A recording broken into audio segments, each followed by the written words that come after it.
We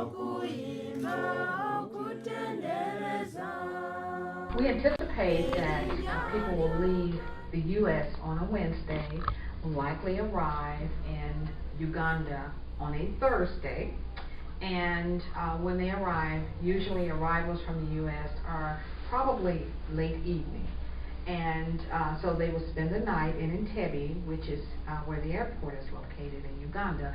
The very next morning, they would head into Jinja, and we would put them in a hotel for that day. But on that day, we would also like to give the team an opportunity to visit a hospital on Jinja, so they will have the opportunity to see what healthcare is like for Ugandans, especially those on the mainland.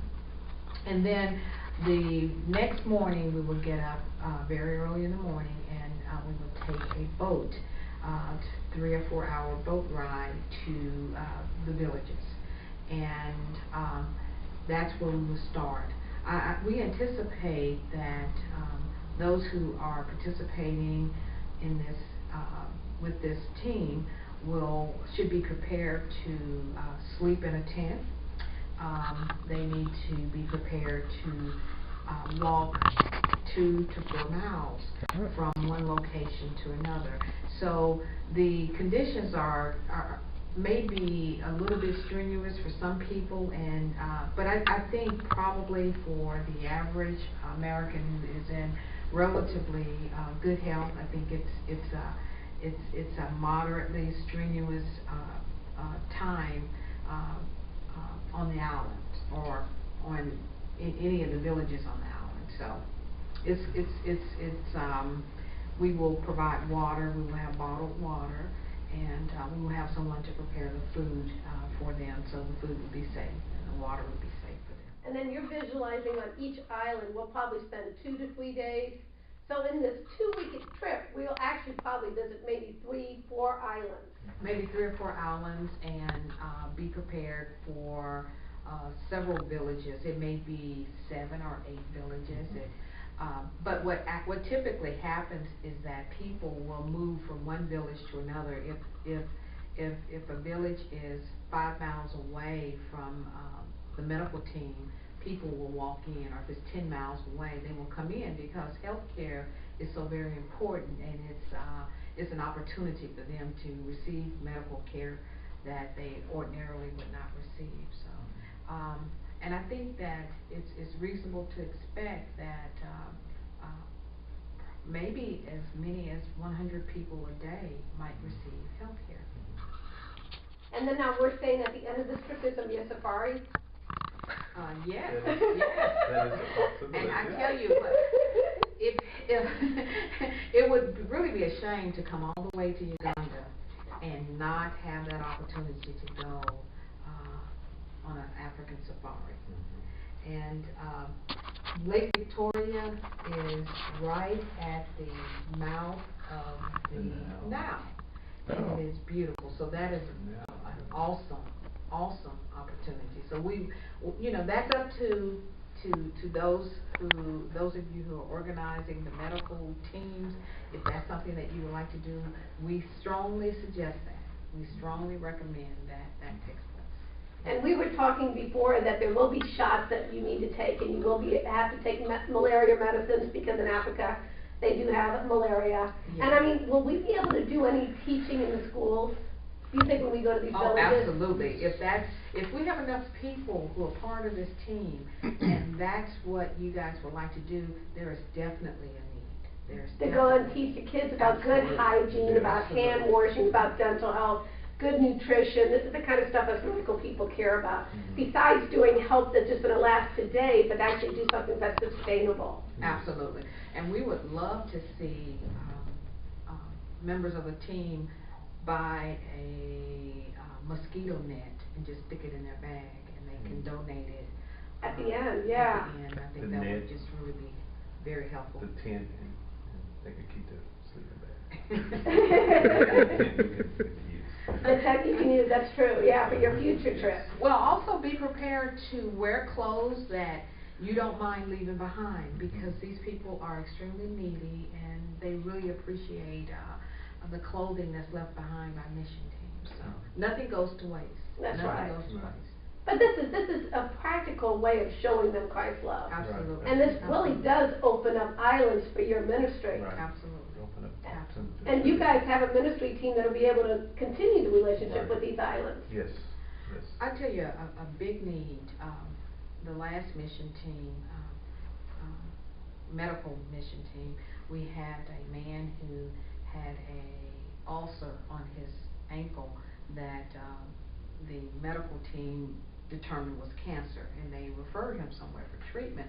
We also had a child who was so ill that that child died, and it's pretty common for children to die from dehydration. It's something that's so easy, so preventable if parents knew how to prepare fluids and if parents were able to seek medical care quickly, but especially knowing how to keep that child hydrated is so very important. And so that's education that will be just so important in the critical. clinic. That would Yeah. be something that we really could use, some people that will come and maybe teach not only the children but the adults themselves the importance of drinking clean water, and also how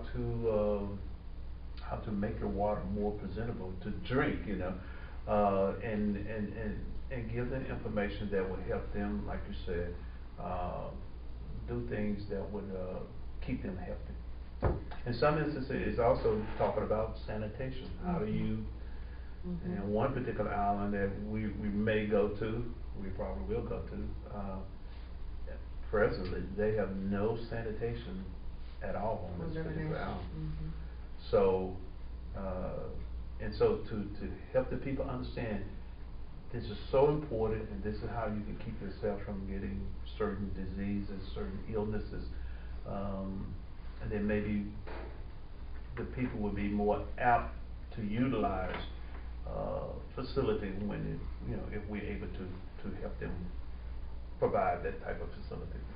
Like washing your hands. Lake Victoria is the second largest freshwater lake in the world. Oh. And but people who live around Lake Victoria have no electricity. They have no running water, no sanitation, and because of that, people are washing their clothes and bathing and doing everything in the same water that they're using, that very lake water, to cook their food.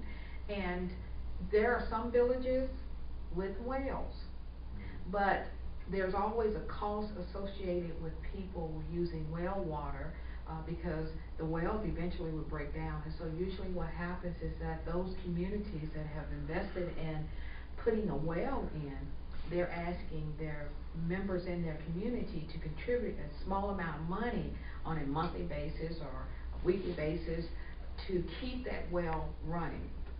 And there are people in those communities who will opt to drink the water from the lake rather than trying to invest in using the well water, because they don't really understand the importance. And so so I think any kind of education that is provided by the medical team is definitely needed for this population. Okay. And you haven't had any problems with the Americans working with the Ugandans? Are they very receptive of Very coming? receptive. Oh, absolutely, Very absolutely. receptive. They're always looking forward to Americans. They're accustomed to Americans coming over and being very benevolent, very generous with their time, and it's such a need.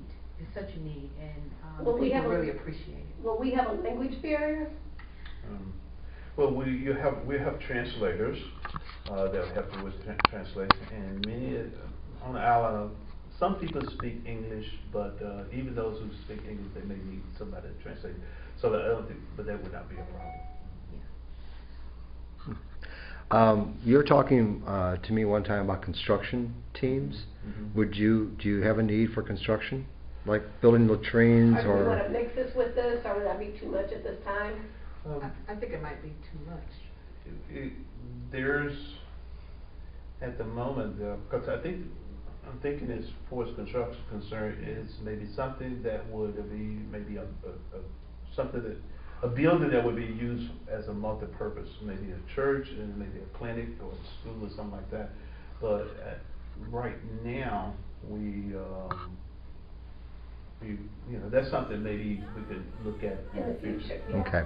I think probably it'll be, what we'll focus on this team will be, like we said, the medical, the educational, and then the evangelistic part.